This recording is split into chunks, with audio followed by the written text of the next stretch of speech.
welcome dear students to another video session on the topic called hazards, which is from the 4th unit, okay, that is asynchronous sequential circuits. So what exactly is hazard? Okay, so as the name indicates, hazard are the unwanted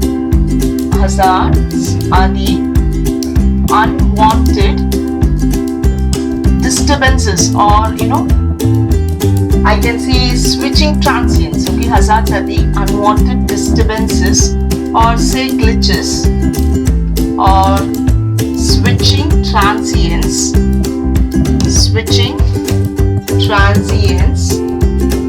that appear at the output of a circuit. Okay, so hazards are the unwanted disturbances or switching transients that appear at the output of the circuit. So when the output of the circuit occurs, it might have hazards due to different paths, okay, due to different paths that exhibit the propagation delay. So the main reason for hazards to happen in the circuit is because of the propagation delay that occurs in any circuit, and because of this propagation delay, the output of the circuit may not be the expected one. Okay, so in digital we very well know that the expected output can either be 0 or 1. Okay, so if an expected output from the circuit, if it has to be 0, instead of 0 we get a 1, then this is called as a hazardous circuit. And instead of 1, if you get a 0, this again is called as hazardous circuit. And this can be due to the propagation delay from different parts of any part of the circuit. So that exactly is called as hazards, right? So let us see what are all the different types of hazards. Okay, so coming back to the different types of hazards, there are mainly 4 different types of hazards. So the first one is the static 1 hazard. It's very simple to understand this hazard.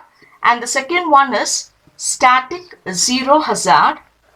And the third one is dynamic hazard. And the last one is, the fourth one is essential hazard. Okay, so what exactly is static 0 hazard or the static 1 hazard? If you are considering a static 1 hazard, as the name indicates, our output has to be at 1. Okay, so if at all our output has to be at 1, say for example, my output has to be at 1. Okay, so before achieving this particular output, okay, my output momentarily goes to 0 and then comes back to 1. So this is what is called as static 1 hazard. Okay, so the expected output is 1, but to get this output, my output from momentarily it goes to a 0 mode and then comes back to 1 is called a static 1 hazard. Okay, so so this is what is your static 1 hazard. So the expected output is 1, and instead of 1, for a moment we get a 0 in the circuit because of the delay is called a static 1 hazard. Similarly is your static 0 hazard. Okay, so here the expected output is 0, but instead of a 0 we get a 1 for a moment, or momentarily we get a 1 and then it again comes back to 0 is called as static 0 hazard. Clear? So the expected output is 0 and for a moment it goes back to 1 and then again come back to our expected output is called as static 0 hazard. So what about the dynamic hazard? So dynamic hazard is the output changes, more than, that is the output changes 3 to more times, okay, 3 or more times to get into the expected output. Maybe it is 0 or maybe it is 1. Okay, if your expected output is 0, so to come to 0, maybe it will take, say for example 0, it will take 3 or more times. Okay, it goes to 1 and again comes back to 0, goes to 1 and again come back. So it might take 3 or more times to achieve our output, expected output. Maybe it is a 0 or maybe it is a 1. Okay, so the last hazard is nothing but our essential hazard. So essential hazard is nothing but is an hazard which is caused in the asynchronous sequential circuit, right? So we very well know that asynchronous sequential circuit is something which doesn't depend upon the clocks, right? So the asynchronous sequential circuit is one circuit which is highly affected by the essential hazard. Okay, so here this essential hazard is basically occurred due to unequal delays. Okay, unequal delays. And the problem with this essential hazard is it cannot be rectified with addition of redundant terms. Okay, it cannot be rectified by adding redundant terms. Okay, so here what we have to do is we'll have to eliminate, or we'll have to make the delays equal. We'll have to make the delays equal to rectify this essential hazard. But whereas your static 1, 0 and dynamic hazard can be removed by adding the redundant terms, redundant product terms to eliminate the hazard. So this again is very important, and it is a very crucial question that is always asked in your exams. Okay, so let us see how exactly to eliminate the hazard, which is a very important topic. Okay, so let us consider this, how exactly to eliminate the circuit, by considering an example. Okay, so let us consider how to eliminate the hazard. Okay, so let us consider an example. So let us consider an AND gate. Okay, so here there is a NOT gate. Okay, and say this is connected to an OR gate, and this is our output. Okay, and let us say the inputs are x1, and let this be x2, and let this be x3. Okay, now consider this circuit and look at the circuit very carefully. Initially, let me consider all the inputs as 1. Okay, now I am considering the inputs x1 as 1, x2 as 1 and x3 as 1. These are my inputs. Now what is my output that I am expected to get? Okay, now if you consider here, the output of this AND gate has to be 1, right? So here if you see, here I have an inverter, right, and a NOT gate. So my output here, it is 0, and my output at this gate has to be a 0, right? And my expected output at the end of the circuit is 1, correct? So this is what is my exact output. Now let me change my input x2, say 0. Okay, now what happens is, okay, now consider that. Now instead of a 1 over here, say here I am getting a 1 and a 0, so I am getting a 0 over here. Okay, now let me not convert this, because I am considering there is a propagation delay that might happen in a circuit because of something called as hazard. When a hazard happens in a circuit, what exactly happens is, so it does not take a, or it does not make a proper conversion, right? So here I might get a 1. Okay, where say for example, if there's a proper conversion, what I'm supposed to get here is have to get a 1 over here, right?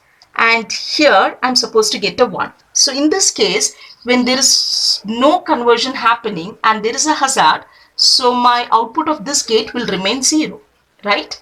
So the output here, obviously I'll get 0, which is not correct. And this occurs because of hazard. I think you're clear with this, right?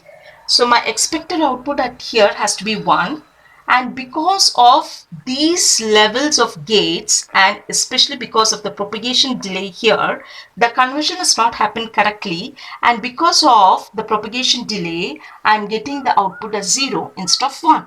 Okay. Now, how do I correct this? Let me see how do I eliminate this hazard. Okay. So, to eliminate the hazard, what I'm supposed to do is, okay. Now, let me consider the output y. Now, if I have to write the expression for output y, so what will be my expression?